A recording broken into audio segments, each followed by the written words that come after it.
Ce qui est important dans la vie, c'est la parole donnée.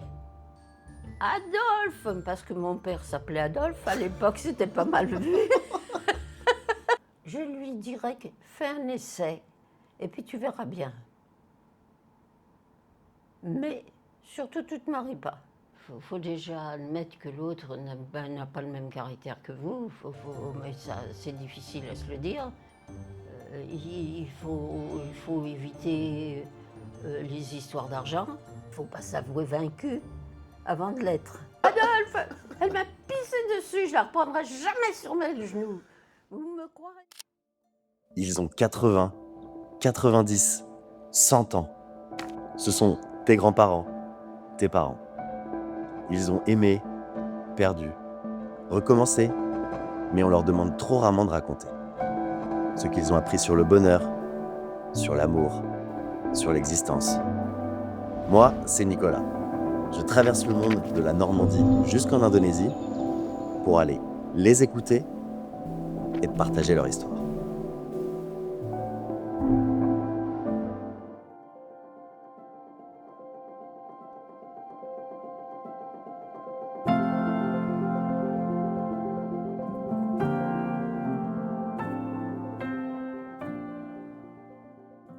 Bon, écoutez, là c'est mon deuxième rendez-vous de cet épisode de Va voir tes grands-parents avec Micheline, alias Mick.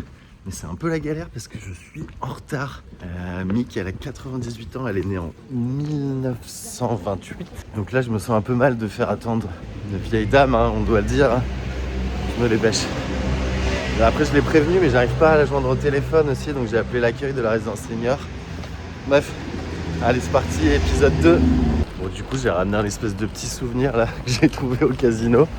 Petit apéro avec Micheline, on va voir ce que ça donne. Ça va être très très cool. Ah, je me fais pardonner, j'arrive avec des fleurs.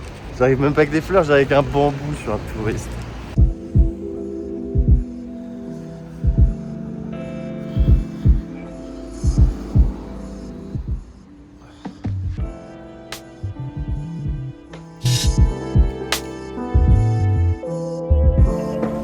Ouais, c'est Nicolas.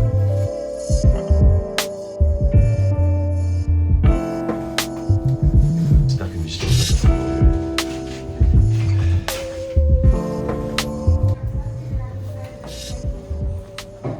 Non, comme c'est un visiteur, vous êtes obligé de venir le chercher.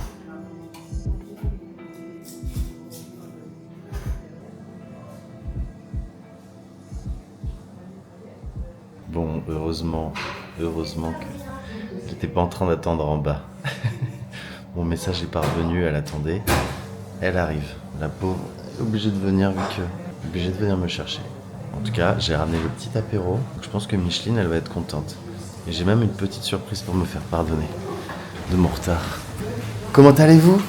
Je suis désolé, je suis en retard. Je suis vraiment désolé pour le retard. Vous allez bien? Oui, ça va. Vous êtes toute belle, dis donc. Moi, comme tout homme en retard, je me fais pardonner pas avec des fleurs, mais c'est un petit bambou. C'est un petit bambou de Chinese New Year, comme ça, ça vous emmène à 100 ans, ça. Ouais, parce que vous voyez en dessous, il y a un petit réservoir d'eau. Alors, faut le mettre dans l'eau. Bah ça, il y a déjà de l'eau dedans. Il y a déjà de l'eau dedans. Ouais. Alors, faut leur en mettre de temps en temps, peut-être. Ouais, je pense. Mais après, ça, ce qui est bien, c'est que c'est comme un cactus, vous n'avez pas trop besoin de vous en occuper. Mais ça doit fleurir, je pense, en été. Ah, c'est trop gentil. Ouais.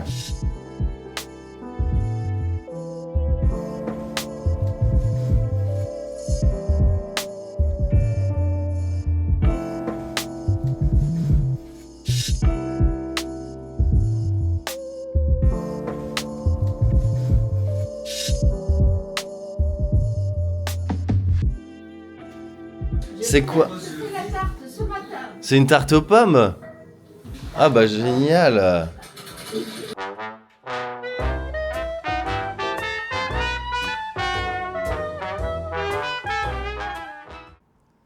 Quand est-ce que t'es né, toi, du coup, peut-être? Si on revient au début, alors, parce que j'ai une petite idée de la date, mais raconte, peut-être que tu peux me parler un peu de ton enfance? Ah oui, moi je veux bien, mais elle n'est pas marrante. Hein.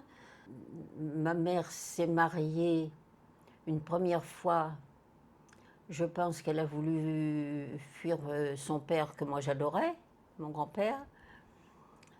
Décidément, on n'avait rien de commun toutes les deux. Et puis, elle a connu mon père qui était marié, elle était mariée, il a fallu qu'il divorce. Et puis moi, je suis arrivée avant le divorce. Alors, elle voulait un garçon, j'étais une fille. Par-dessus le marché, elle n'était pas divorcée et j'arrive. Alors, elle ne me supporte pas. Et jusqu'à l'âge de 4 ans, on m'a mis en pension. De 0 à 4 ans, t'as été Oui. en pension. Oui. Et c'était où ça? À 19 km d'où je suis née. Parce qu'un jour, avec mon mari, on a été voir, je voulais voir revoir le coin. Et puis, je dis, on va calculer pile le nombre de kilomètres. Et bien, il y avait 19 kilomètres. Mon père, à cette époque-là, avait une voiture, ce qui était quand même rare, dans les années 30. Il avait une voiture, mais on venait très rarement me voir. On m'a dit, je ne sais pas si c'est vrai, que quand mes parents ont voulu me reprendre à l'âge de 4 ans, mais je sais pourquoi ils ont voulu me reprendre, ces gens ont proposé de m'adopter. Et mon père a refusé. Donc tu racontais, à 4 ans, tes parents t'ont repris. Oui. Tout simplement, ma mère avait mis sa première fille chez mes grands-parents à Paris. Et comme c'était une Parisienne qu'elle voulait retourner à Paris, elle a dû travailler mon père au corps, sans ironie dans cette phrase, puisque je suis là. Et elle lui a fait vendre son chenil. D'accord. Bon, elle lui a fait vendre son chenil. Pauvre homme. Lui, moi, dès que je suis arrivée dans ce chenil, j'étais folle de joie avec les chiens. T'as pas l'air d'avoir une très bon souvenir de ta maman. Ah non. Et ce qui me console, c'est que mes fils non plus. Et aussi tes fils en tant que grand-mère, ils ont pas... D'accord. Elle s'est occupée de sa fille aînée, et pas du tout de moi. Alors, petite histoire, quand je suis rentrée, alors, un jour, il y avait un type qui venait faire du cinéma, mais en plein air. Ok. Alors, on les avait mis des chaises, tout ça. Génial. Et puis, ma mère, évidemment, la parisienne, elle a voulu y aller. Et comme, je pense que comme mon père lui cédait tout, il n'y a pas eu de problème. Ils sont partis au cinéma. Mais elle ne savait pas quoi faire de moi. Alors elle a dit, bah, tant pis, on va l'emmener. Et puis, il y avait pas, tout le monde était venu au cinéma, il n'y avait pas beaucoup de place. Elle a été obligée de me prendre sur les genoux. Et puis, au bout d'un moment, maman, j'ai envie de faire pipi. J'ai toujours été douée pour ça.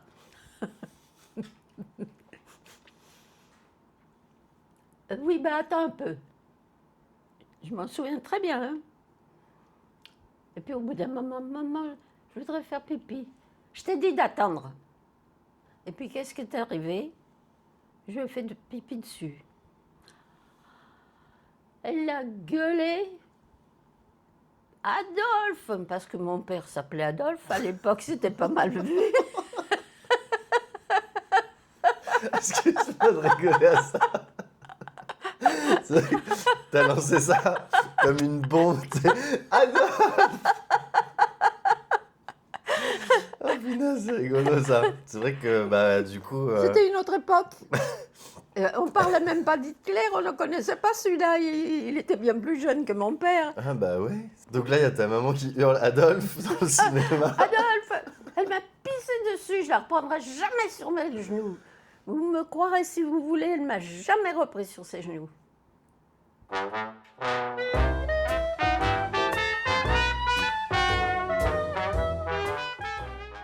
Ok, donc là, ton premier travail, c'était d'être photographe.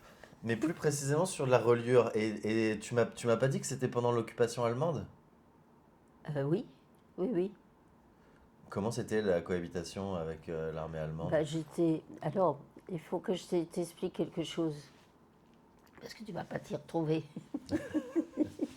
Explique-moi. Euh, c'est tout ce que j'explique dans mon livre que je suis en train de te dire là. On m'a dit bien, comme ça c'est tout chaud. Comme ça, il sera déjà lu.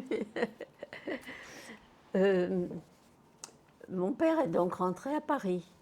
Ouais. Il a vendu son chenil, je suppose. Puis il s'est retrouvé à Paris.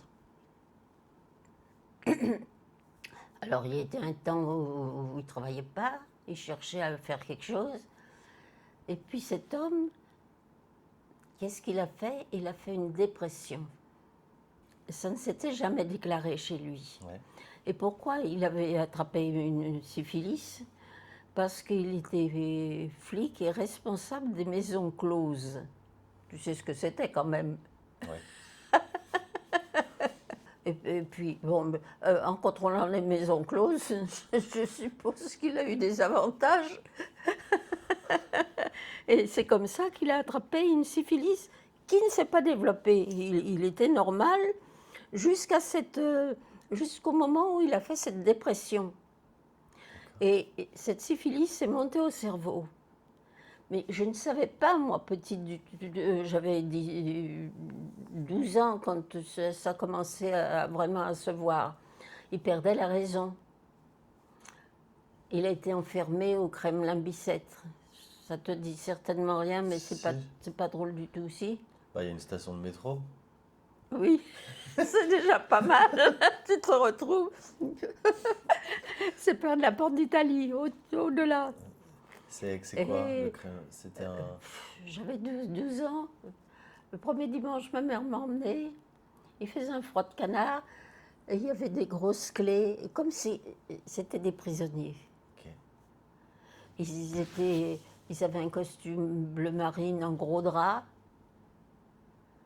Et puis, bon, on lui apportait à manger. Et c'était la guerre. Alors, on essayait de garder des trucs un petit peu de la semaine qu'on lui apportait le dimanche.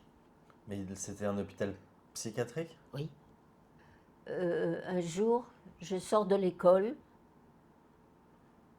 On sortait de l'école, une petite rue, puis on traversait le boulevard Diderot, entre Gare de Lyon et Nation. Un grand boulevard. Et puis je vois les copines qui traversaient en même temps que moi, là, qui rigolaient après un type. Je regarde un peu, j'ouvre un peu les yeux plus mieux, et qu'est-ce que je vois? C'était mon père. Pourquoi les filles rigolaient? Parce qu'il parlait tout seul, en faisant des gestes. Il était en train de s'expliquer avec quelqu'un. Il n'y avait personne. Wow. Ça a été très difficile parce que j'ai dit, c'est mon père, je vais lui prendre la main.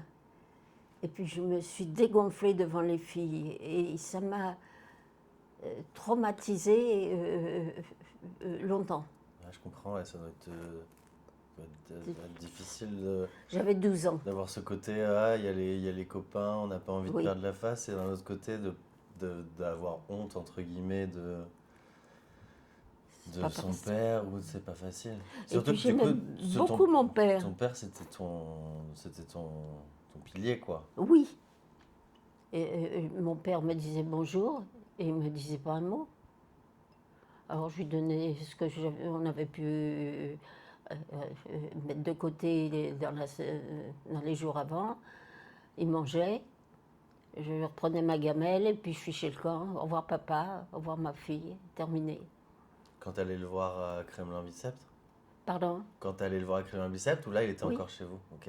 Oui. C'est Et ta maman alors, qui a il est décidé de le revenu, mettre? il a été enfermé pendant un temps et puis il est revenu à la maison. Puis il y avait ma sœur, Ouais. qui avait 6 ans de plus que moi. Et plusieurs fois, quand on était adulte, elle m'a dit oui, moi je te l'ai pas dit, mais papa me faisait peur et je couchais avec un couteau sous le lit. Moi, j'ai jamais eu peur de mon père. Jamais, jamais, jamais. Il n'aurait pas tué une mouche. Et il a vécu combien de temps comme ça, alors, dans cet état-là? Il est mort jeune. Il avait à peu près 70 ans.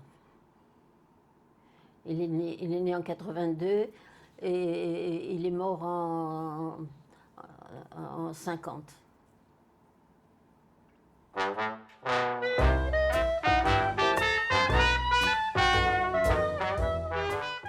Bon, alors moi, ça m'intéresse un petit peu, ça, Mick, pardon. Euh, Peut-être qu'on va parler d'une thématique qui intéresse de 7 à 77 et même de 7 à 107. L'amour, comment est-ce que tu as rencontré ton mari, toi? Bonne question. J'étais donc photographe. J'avais 17 ans. Et il y a un militaire qui vient se faire photographier parce qu'il partait en Indochine. Alors ça a été mon premier flirt. Et il partait 3 jours après pour l'Indochine. Et il me dit... Alors on a flirté. Qu'est-ce que tu entends par flirter? Oh, c'était un petit bisou, des trucs comme ça, tu vois, c'était tout. C'était pas bien méchant, hein. De petits bisous quand même. Voilà, Mais t'avais quel âge là? 17 ans. D'accord. Donc c'était la première fois que tu avais une petite relation avec un garçon. Relation limitée, hein. Oui, mais quand même. Bon.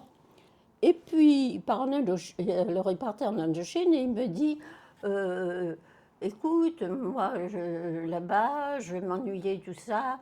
Jure-moi que tu m'écriras. Et mon père, une fois de plus, disait, ce qui est important dans la vie, c'est la parole donnée. Un écrit, ça vaut rien. Un écrit, il peut s'envoler, il peut être mouillé, il peut être brûlé, ça vaut rien.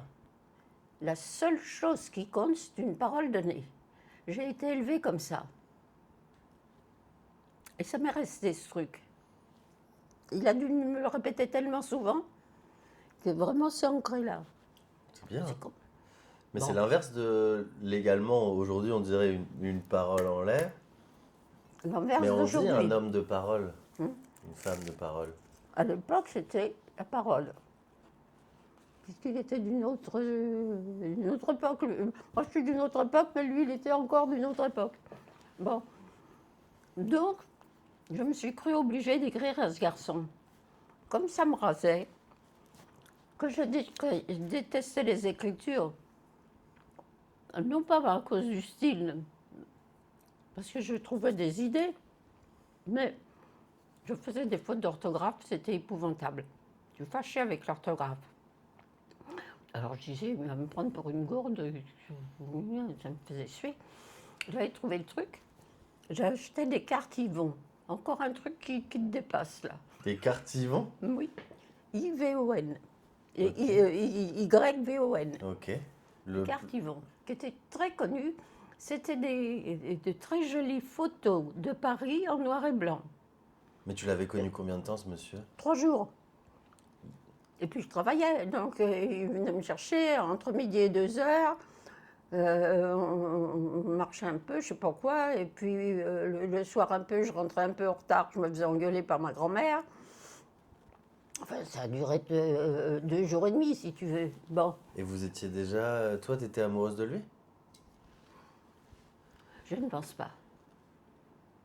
Ce monsieur de qui t'étais plus ou moins attaché, mais avec qui tu correspondais depuis combien de temps, du coup? Pendant combien de temps vous vous êtes envoyé des lettres? 2 ans. Combien de lettres par une tu lui envoyais? Bah, tu sais, déjà, j'avais pas beaucoup de sous, il fallait que j'achète ma carte postale. Alors, je devais en envoyer une toutes les 3 semaines, peut-être. C'est bien quand même. Bah oui, il est revenu avec un gros paquet de cartes postales, je te le dis tout de suite. Et lui, il t'en envoyait? Bah, il m'écrivait, oui, Et il te racontait sa vie en Indochine? un petit peu. Je m'en souviens même pas, tu vois, ça m'a pas frappé parce Non. que ce qui prouve que ça, c'était pas important pour moi. Ouais. parce que je n'ai aucun souvenir de ce qu'il me disait. Et alors, on arrive avec l'oncle en voiture à bras, les bagages dedans, et l'oiseau rare qui venait d'Indochine en bas de la maison. Ah, je me souviens, j'ai dû faire une tête épouvantable. T'étais pas contente de le voir? Bah, pas du tout, parce que j'étais avec la famille obligée de le présenter. Bon, ils savaient. Mais à l'époque, on nous disait il faut écrire aux soldats parce que ça leur change les idées, etc. etc. C'était ce qu'on nous disait.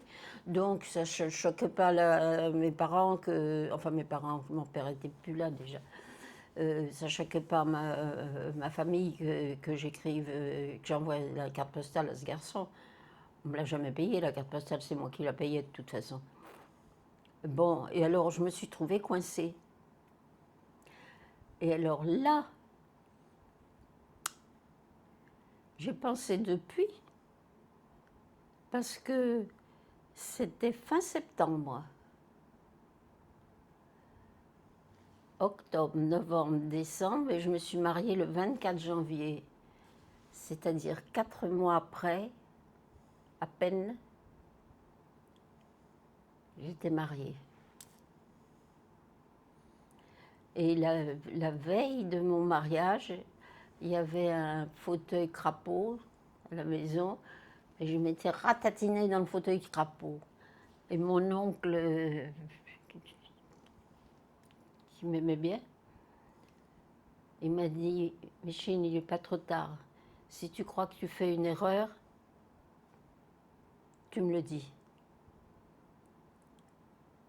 J'ai pas eu le courage. Je me suis dit, comme j'écris, comme Marie-Antoinette, quand faut y aller, faut y aller. Mais j'ai pas fait une affaire. J'ai pas fait une affaire parce que, bon, au début, on croit que ça va marcher, on y croit un peu, mais il était extrêmement radin. Alors, c'est pas marrant de vivre avec un radin. Moi, je me suis mariée, j'avais 19 ans et demi. À 20 ans et demi, j'avais mon premier fils. Et à 21 ans, j'avais le deuxième. Et ils ont 14 mois d'écart.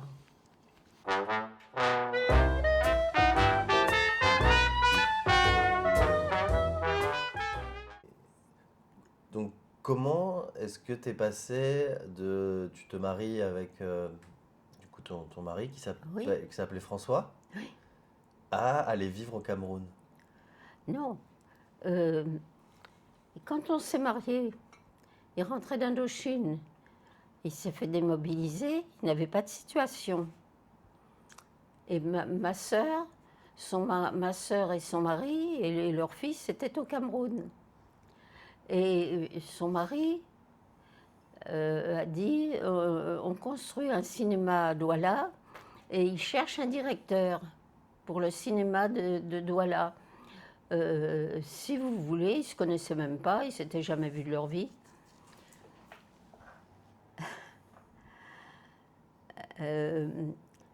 Vous n'avez qu'à leur écrire et vous pouvez être directeur du cinéma. Ce qui s'est fait. Il est parti comme directeur du cinéma là-bas à Douala. Après, il s'est occupé de 2 autres cinémas et puis de celui de Lomé. Donc, il avait quand même une assez bonne situation. Et puis moi, j'ai débarqué un mercredi à Douala. Mais attends, Alors, je suis arrivée donc le mercredi à midi, quelque chose comme ça. Ouais. Il n'y avait même pas d'aéroport encore à Douala. Eh bien, le jeudi soir, j'étais à la caisse du cinéma. Parce qu'il fallait travailler. Et comment c'était de faire un voyage aussi long à cette époque-là? Donc là, on est En 48. On est en 48. Est-ce que c'était un voyage de privilégié? Ça coûtait cher? Ah, pas du tout, non. N'importe quel Français moyen pouvait prendre un billet pour aller au Cameroun. Ah oui. C'était accessible à tout le monde. Ah oui, et puis alors au point de vue papier, C'était certainement plus simple que maintenant parce que c'était un pays occupé par la France, c'était des pays occupés par la France. Alors Ouais. je pense que c'était plus simple. Ce qu'il y avait, c'est par exemple un truc tout couillon, il fallait qu'on se fasse piquer de la fièvre jaune, des Ouais. histoires comme ça. Normal. Alors, la question, c'est peut-être pas jeune fille, alors. Et peut-être maintenant, avec le recul, Oui, si tu revenais à cette jeune fille qui se faisait aborder par un militaire et qui a passé 10 ans de sa vie avec peut-être l'homme qui n'était pas le bon, ah oui, non. qu'est-ce que tu lui dirais alors à cette jeune fille?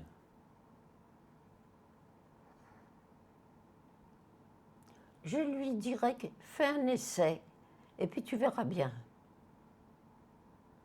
Mais surtout, tu te maries pas.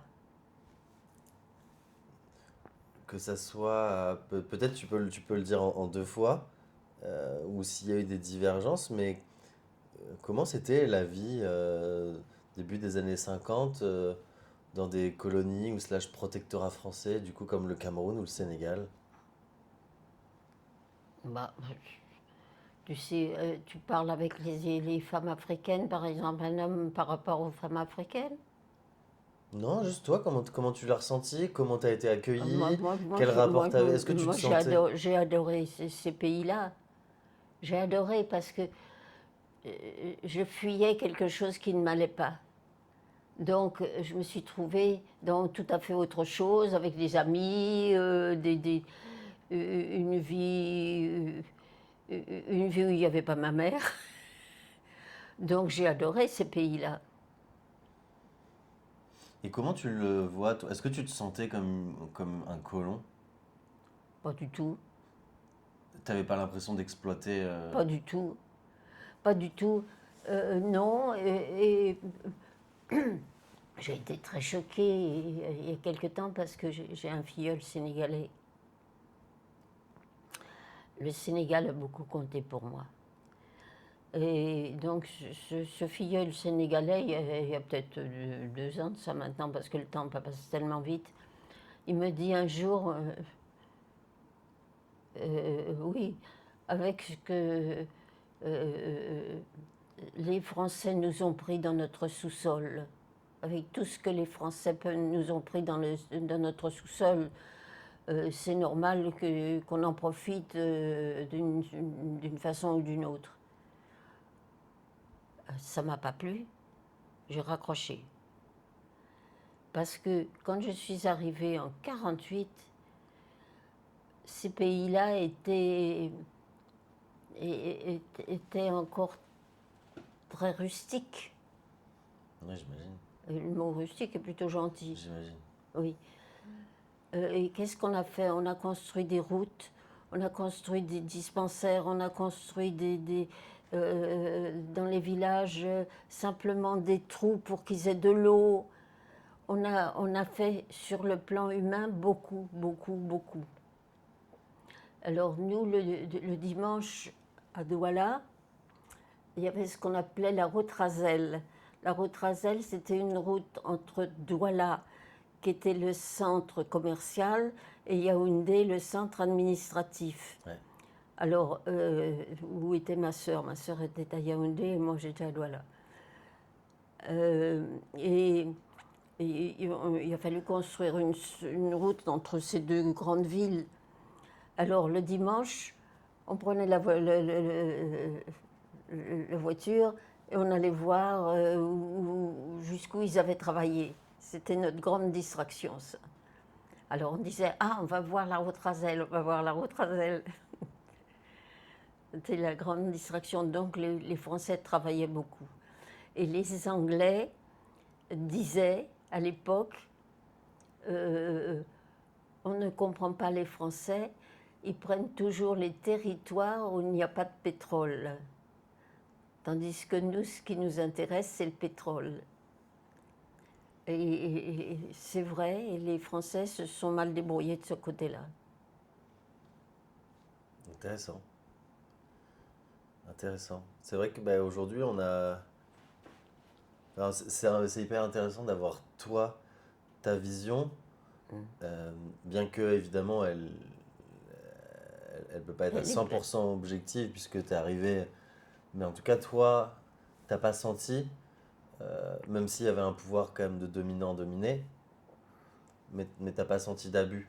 Non, non. Et est-ce que le racisme, ça existait de ce qu'on entend aujourd'hui? Le mot nègre, il se disait à cette époque-là. Oui, bien sûr, mais c'était quelque chose d'acquis. Comprenons-nous bien. Nous étions blancs, eux, ils étaient nègres. Bon, parce qu'on n'allait pas dire qu'ils étaient noirs.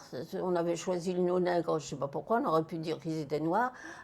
On parlait des Indochinois, ah ben c'était les jaunes. C'était des choses simples, en fait. Et on vous appelait les blancs. Nous, on nous appelait les blancs. Et ça ne nous dérangeait pas. C'est intéressant. C'est eux que ça dérangeait, ils voulaient être blancs. Ils voulaient être blancs pourquoi? Parce que le blanc était éduqué et eux ne l'étaient pas, pratiquement pas. C'est assez rigolo parce que j'ai retrouvé aujourd'hui, en cherchant tout à fait autre chose, en cherchant une autre photo, j'ai retrouvé la photo que je savais que j'avais de Senghor, le président du Sénégal, Ouais. que j'ai beaucoup admiré, qu'on connaît mal en France, c'est dommage. Et j'ai une photo de lui où il est chez les pères à Joal où ils habitaient, où la famille Senghor habitait. Il doit avoir une douzaine d'années. Je te la montre si tu veux. T'es dessus? Ah non, Non, je ne suis pas dessus. On n'avait pas le même âge, il était plus âgé que moi, Senghor. Léopold? Attends. C'est pas ça? Tiens, c'est peut-être celle que j'ai mise là, parce Attends, que j'ai mais voulu t'es en l'envoyer train à des amis. Attends. Tu veux voir? Oui, c'est celle-là, tiens. Un coup de peau. Tu vas voir ça. Voilà. Ça, Et là, il y a Léopold. Oui. Il est où? C'est lui, c'est le Oui, petit là? oui, Et ça deviendra le futur président du. oui. Mais là. Attends, viens. Mais là, je vais montrer à la caméra. C'est Oui. toi, ami. Là, tu as une photo rare, hein, je vais mieux te le dire. Il n'y en a certainement pas beaucoup qui l'ont. Tiens, il y a même quelque chose marqué derrière, j'en sais, je sais pas qu'est-ce que c'est. Senga à l'école. Mais ça, c'est une photo ou c'est une carte postale? C'est un exemplaire? Ah non, je n'ai pas acheté, c'est une photo. Une photo d'une époque ancienne. Et là, du coup, c'est une école avec des blancs et des noirs. Oui, oui.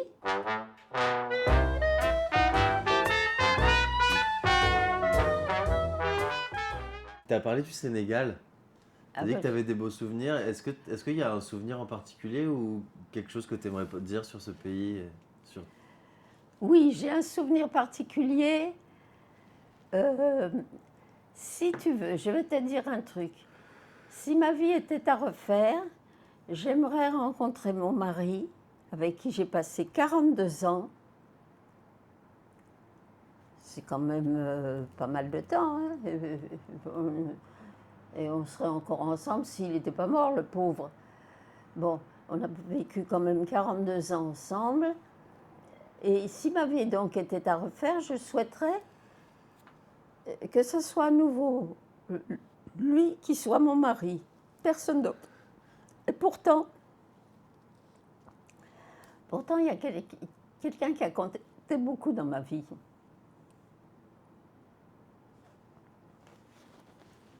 Mais donc, comment est-ce que tu te retrouves à avoir une relation extra-conjugale avec le ministre des Affaires étrangères du Sénégal? Ben, c'est une histoire toute bête. Et ce jour-là, qu'est-ce qui me prend? Je dis, oh, je me fais suer, tiens, je vais aller dire bonjour à un copain sénégalais qui était barman aux Champs-Élysées. Et il me dit, ah, ben, ça me fait plaisir de te voir, mais il me dit, regarde, j'ai plein de boulot. Si tu veux, on se retrouve lundi à tel endroit. Je sors avec ma copine, tu viens avec nous? Bah, oui. Sympa. Et il m'emmène au ce qu'on appelait le Cœur Samba. Je ne sais pas si ça existe toujours. Alors, nous voilà partis au Cœur Samba. Le Cœur Samba, c'était une boîte aux Champs-Élysées aussi, et qui était tenue par un Sénégalais marié avec une Française. Ok. Où on dansait et tout. Alors, il y avait on rentrait par la salle, là, comme ça, et puis nous, on était sur une petite table, là, tous les trois, là, tranquilles, à bavarder. Et tout d'un coup, mon copain dit « Ah, voilà mes cousins qui arrivent !» Et je vois arriver deux Africains et une femme blanche. Et l'autre fait signe et ils viennent s'asseoir à notre table. Ouais. Moi, j'ai cru que ce monsieur que tu as vu et cette dame, c'était le mari et la femme, parce que l'autre, il était moche. Comme ça, c'est dit. C'est net, hein. Bon, il était très gentil, mais enfin, il était moche.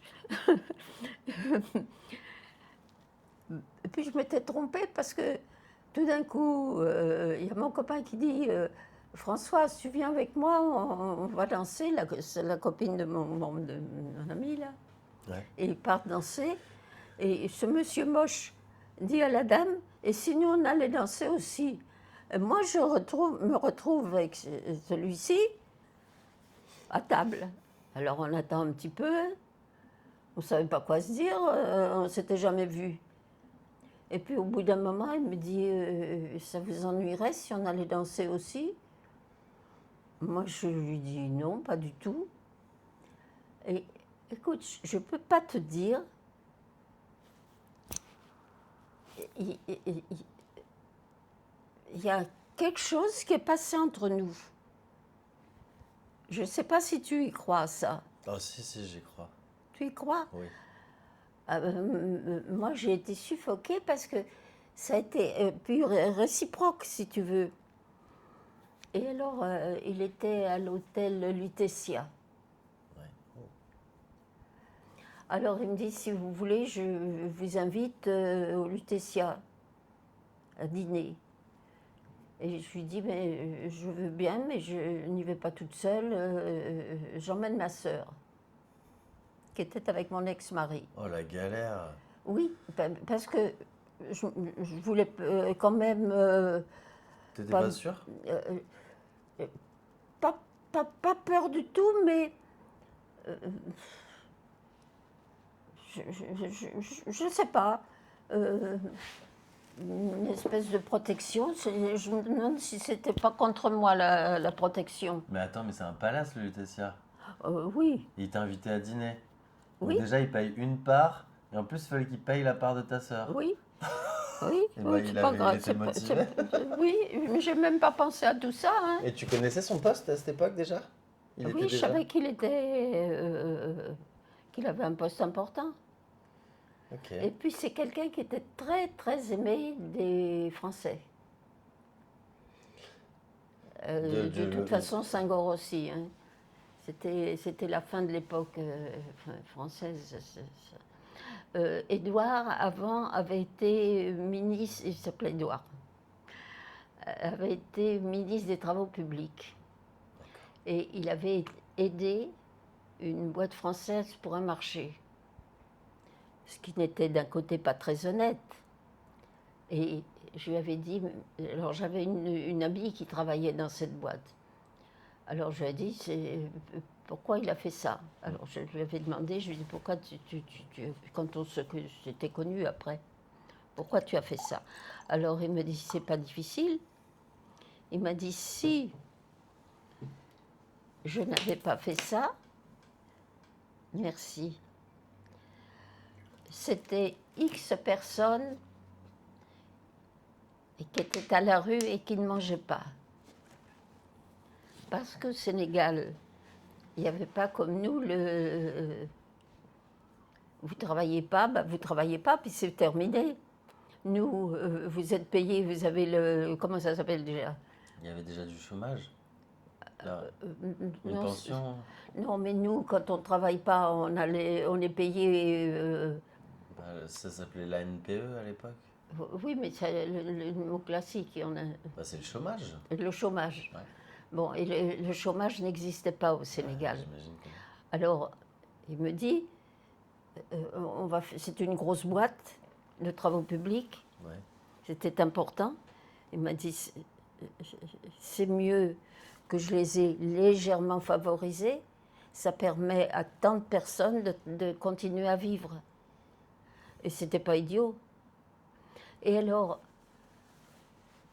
par mon ami, j'avais su que quand ils venaient, pétard, ils étaient tous à mettre le tapis rouge là et tout. Alors, je dis à mon ami, essaie de savoir, elle le connaissait bien sûr. Je lui dis, essaie de savoir pourquoi quand Édouard vient chez vous, c'est bon le bas de compte bas, ils sortent les verres en cristal. Tout simplement, ça paraît invraisemblable, tout simplement parce qu'il avait sauvé la boîte et la boîte avait voulu lui donner un chèque. Et il avait refusé. Pas courant chez les Africains. Alors, moi, je lui ai dit, mais pourquoi tu as refusé ce chèque? Mais il m'a dit, mais j'ai pas fait ça pour un chèque, j'ai fait ça pour que les gens mangent.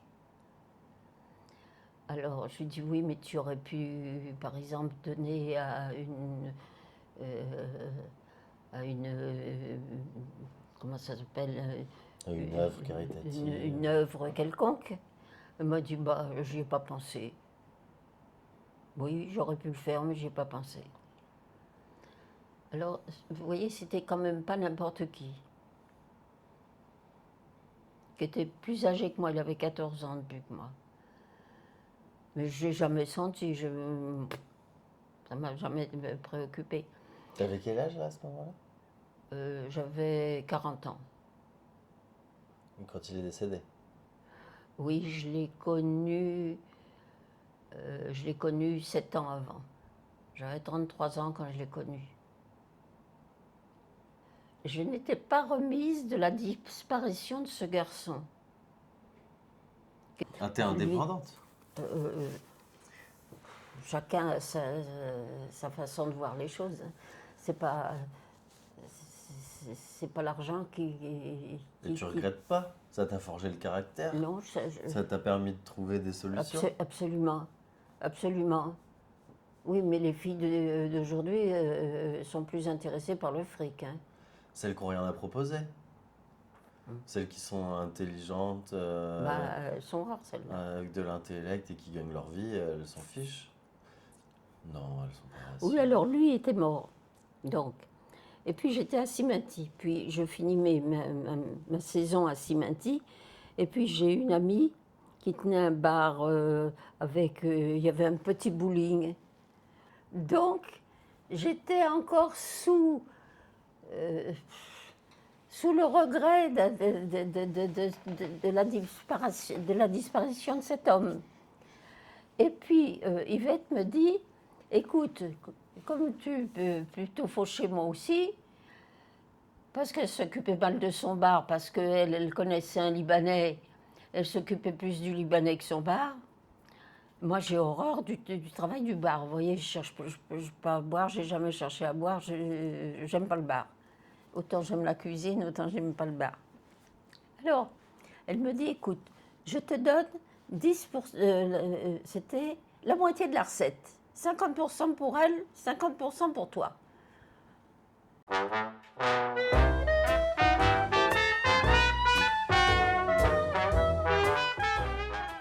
Alors, Donc. parle-moi un peu de ton... On peut pas... on doit parler de ton mari. Parle-moi de comment il était alors. Alors, moi, j'étais à Siminti, donc en brousse, je m'occupais de mon truc, qui marchait 6 mois. Et tes enfants, ils étaient où là? Mes enfants étaient en France. Alors, Patrick était avec son père, sa tante et sa grand-mère, Ok. avec une vie pas marrante.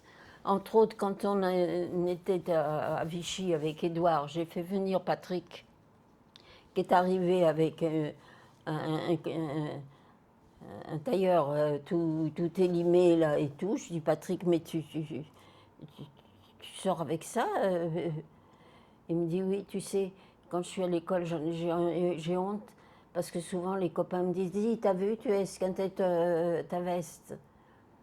Alors, je n'avais pas énormément d'argent, je n'ai jamais demandé un sou à un homme, même pas mon ex-mari, puisqu'il ne me donnait pas pour les gosses. Je suis vraiment, je ne sais pas comment dire, quoi, bête. Bon, enfin bref. Il fallait que je paye mon loyer, il fallait que je paye la pension de Michel. Je faisais drôlement attention. Alors je vois 2 œufs. Oh, je dis, je vais me taper les 2 œufs. Puis je dis, ben oui, mais si demain j'ai faim, qu'est-ce que je vais manger? Je vous donne ma parole d'honneur. Et vous savez que c'est important. J'ai mangé qu'un œuf. J'ai gardé l'autre pour le lendemain. Donc ma vie était difficile. Et puis rentre, alors chez mon amie Yvette là au bar, rentre un soir plusieurs garçons. Et puis il y en a un qui vient s'installer au bar. Je dis, mais c'est pas vrai, je vais être obligée de faire la conversation, ce couillon là. Et ça me rasait, ça me rasait. Et alors il me dit, moi je reviens d'Indochine, je ne connais pas encore le pays, je viens d'arriver ici. Je suis venue avec mes jeunes collègues là, qui font leur service militaire. Mais moi je suis le vieux. Il avait 37 ans, je crois. Mais les autres en avaient une vingtaine. Ouais. Et puis les autres s'amusent, et tout, ils rigolent, il fallait que je lui tenir compagnie. Ça me faisait suer. Et puis bon, finalement, ils s'en vont. Ouais. Puis quelques jours après, Yvette, ma copine, me dit, j'ai du courrier à poster, si ça ne t'ennuie pas, tu viens avec moi, on va le poster à Yoff, c'est l'aéroport. Je connaissais très bien le directeur des postes et on préférait mettre notre courrier à Yoff parce que c'était un Africain lui aussi, mais qui faisait son travail, qui était intelligent. Alors on va poster le courrier, puis elle me dit, tu sais pas, je t'ai dit de venir avec moi parce que tu sais pas, on va aller chez les célibataires pour peut-être qu'ils vont nous inviter à manger. Ça nous fera toujours un repas de gagné. Nous voilà partis chez les célibataires. C'est quoi? C'est qui les célibataires? Ben, c'était les popotes. On faisait les popotes, c'est-à-dire les célibataires qui n'avaient pas de femme pour tenir la maison, leur faire à manger, etc., etc. Ouais. Ils se mettaient ensemble. Ils pouvaient être 5-6 comme une dizaine, ça dépend si la boîte était importante ou pas. C'est comme ça que c'est en Afrique que j'ai appris le mot popote. Du coup, là, il y a ton ami qui te dit, viens, Mick, on va voir les célibataires. On va manger chez les célibataires. On arrive chez les célibataires. Je me souviens qu'il y avait un pâtissier formidable à Dakar, qui a fini ses jours ici dans le coin. Et il avait fait une pizza en pâte feuilletée. Ouais. Mais pizza. Au lieu de mettre des pommes, il avait mis tout ce qu'il fallait comme pour une pâte feuilletée. Pétard! C'était appétissant ce truc, alors ils se mettent à table. J'avais vu le plat là, enfin c'était l'entrée. Hein. Ouais.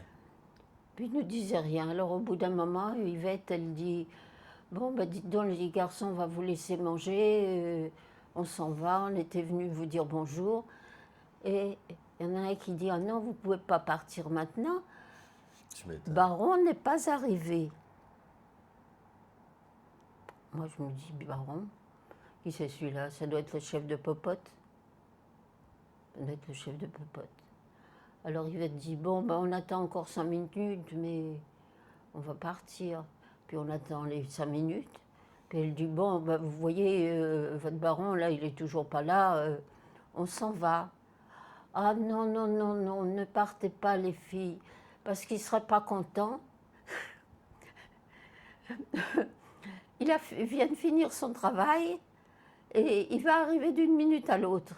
Effectivement, qui arrive, c'est ce type à qui j'avais fait la conversation, Baron. le fameux baron.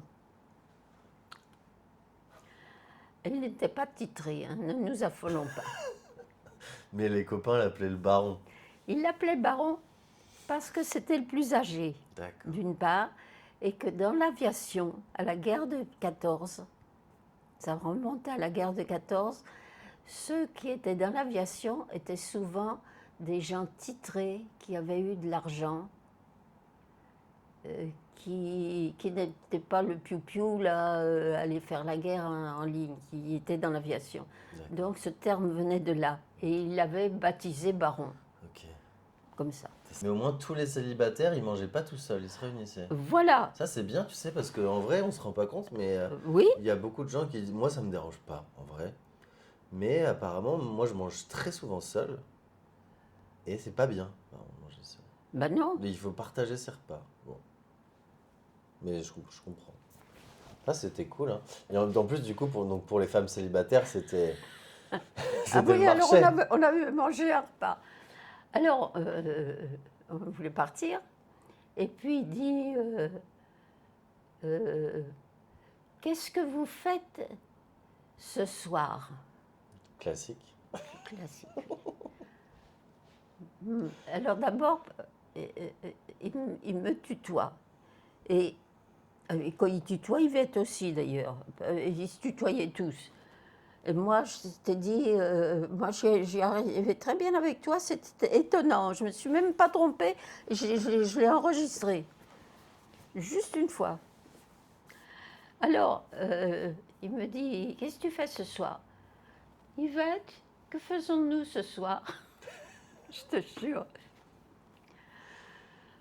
Alors, elle me dit, bah rien, nous ne faisons rien. Bon, bah, je vous invite à dîner. Encore? Bien. Alors, on se donne rendez-vous, on va dîner. Mais vous aviez pas juste mangé, là? Ben, on avait mangé le midi et il nous invite le soir. Toutes les deux. Pas les autres. Hein. Mais en ville. Toutes les deux? Oui, toutes les deux et en ville. Bon. On mange. Et puis il dit, bon, tu me donnes ton numéro de téléphone, quand je serai libre, on retournera manger, c'était sympa. Je dis oui, c'était sympa, effectivement, ça avait été plus sympa qu'au bar. Et puis on a fait ça pendant peut-être 10 à 15 jours. Quand il était libre, il me téléphonait, je téléphonais à Yvette et on allait dîner avec lui. Tous les trois. Jusqu'au jour où il me dit, tu sais, j'aime bien Yvette, vous voyez toujours, hein. J'aime bien Yvette, mais ça me ferait quand même plaisir de sortir un peu avec toi seul. Je dis, il est quand même gentil, il faut quand même pas exagérer, ça lui fait payer la place, le dîner d'Yvette. Alors je dis, bah oui, je vais le dire à Yvette, ok, d'accord. Et puis on est parti dîner seul pendant un temps, comme ça, on discutait et tout. Et puis un soir, il me dit, tiens, bah, si on allait boire un pot à l'œil. Tu vois, je me souviens même encore, il y a 45 ans de ça, je me souviens encore du nom. À l'œil. À l'œil, c'était un bar qui Mais faisait c'était pas de gratuit. dancing, tu vois, bon. Et qu'est-ce qui me prend? Je lui dis, mais franchement, je me demande pourquoi vous vous occupez de moi comme ça. Il me dit, t'as pas compris? Et moi, non, mais c'est pas, ça me paraît pas vrai, même de le raconter. Je lui dis, non, je n'ai pas compris. Je comprends pas. Mais il me dit, je suis amoureux de toi. Et je lui réponds aussi sec, ah non, il manquait plus que ça. C'est dur. Moi, j'aurais pris la porte, je serais partie. Eh bien, il est resté. On a continué à se voir et on a vécu 42 ans ensemble. Ça paraît complètement fou, cette histoire. Ouais. Ça me fait un peu penser, je vois un peu un parallèle avec ton premier mari au final, où j'ai l'impression que ça a été un truc où tu as été un peu, pas forcé, mais voilà, monsieur qui vient à la sortie de ton travail, qui t'emmène dîner, qui te dit écris-moi, et toi tu dis oui, d'accord, et après tu continues. Pareil, épouse-moi, oui, on a des enfants, oui, et là un peu pareil. Sauf que là, ça s'est fini différemment, et t'as appris Oui, et tu l'as et, aimé. et si je me dis, si ma vie était à refaire, je ne souhaiterais connaître que lui. Parce que c'était quand même quelqu'un de bien. Et c'est quoi, du coup, alors, selon toi, le secret d'un couple qui dure? C'est pas facile. Hein. C'est pas facile. Faut déjà admettre que l'autre n'a pas le même caractère que vous. Mais ça, c'est difficile à se le dire. Euh, il faut éviter les histoires d'argent. Puis il doit bien y avoir encore d'autres trucs. Il faudrait que je réfléchisse un peu plus profondément. Mais qu'est-ce Bon, qui a fait que t'es resté 45 ans avec cet homme-là et que vous vous êtes vraiment séparés à la mort? parce qu'il est Bon, mort. mais il avait quelque chose en plus. Euh, Ou toi, ou vous? je pense que c'est quelqu'un qui m'a beaucoup aimé, plus que je l'ai aimé, parce que j'ai eu du mal à, à couper les ponts, bien qu'il était mort lui aussi. Finalement, ils sont tous morts autour de moi. Mais j'ai eu du mal à couper les ponts là avec Édouard, parce que c'est quelqu'un que j'ai admiré. Et mon mari, je ne l'ai pas admiré. Un truc tout bête. Euh, il était pour une boîte privée de l'aviation, la SECMA. Ouais. Bon, ceux qui connaissent l'aviation connaissent. Et, pas grave.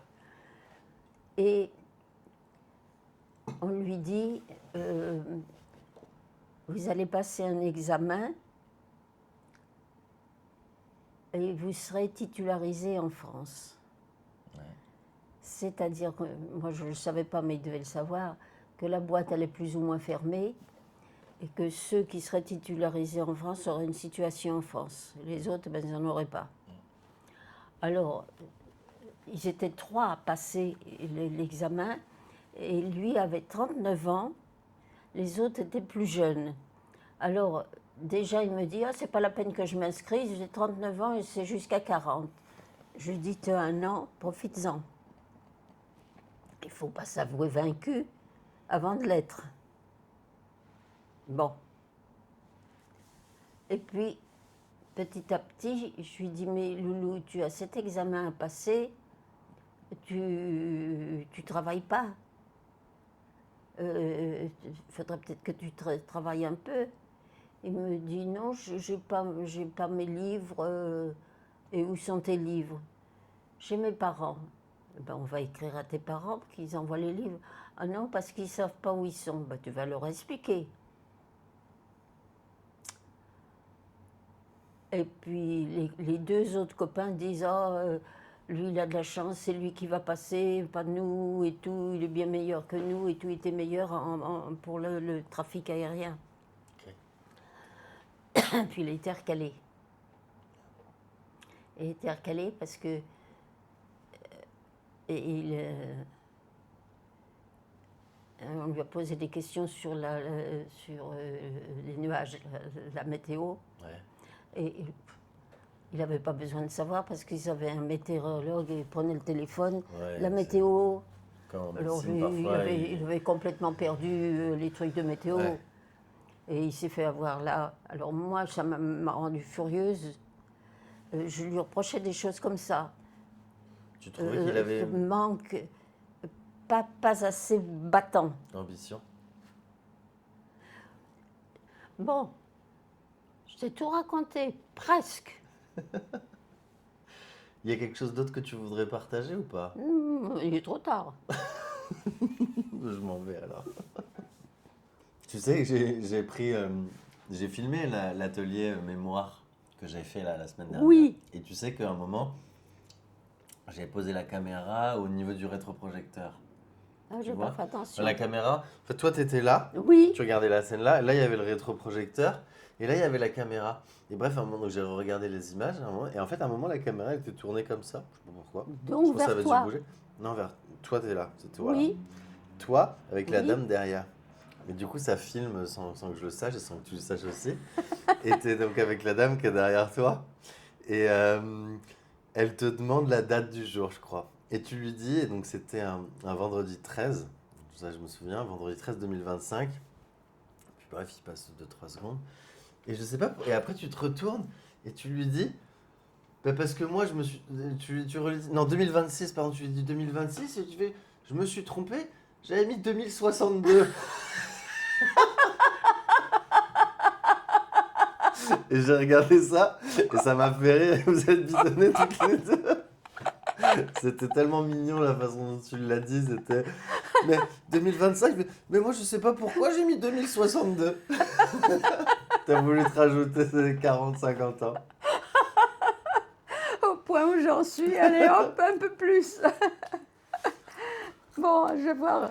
C'est bête parce que j'ai donné toutes mes boîtes ce matin.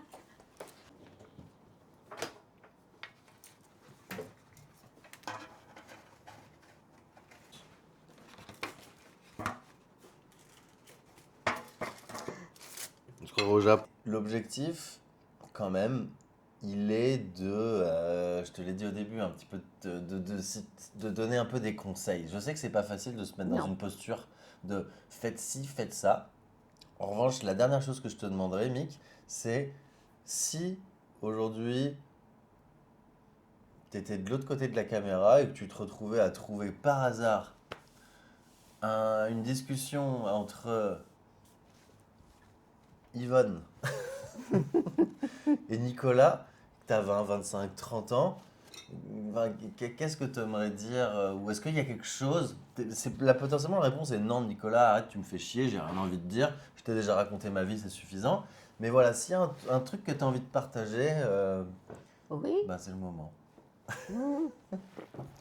Mais écoute, c'était. Alors, tu poses des questions.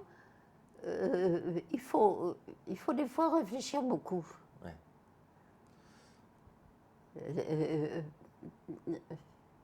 Il y a des gens qui réfléchissent vite, moi je réfléchis lentement. Ça va. Mais tu sais, c'est ce que je me dis aussi avec Bernard. Bon, toi, ça a duré un peu moins longtemps, quoique. C'est parce que je suis en retard. Mais c'est qu'en fait, c'est impossible d'aller résumer la vie d'une personne de 90 ans Oui. en parlant 1 heure. Merci Mick. Et tu sais, comme je t'ai dit, l'objectif aussi, c'est de rapprocher les générations. Alors nous, on n'a pas de lien de sang, mais tu m'as dit en plus que toi qu'au final, les gens avec qui tu avais le plus d'affinité, c'était pas le sang. Mais quand même, l'objectif, c'est de dire bah, déjà, merci Mick. Et moi, en tout cas, mon dernier mot, c'est allez voir vos grands-parents. Et je sais pas, Mick, toi, si tu as quelque chose à partager. Et ne critiquez pas les jeunes, parce qu'on peut bien rigoler avec eux. Ben voilà, merci beaucoup.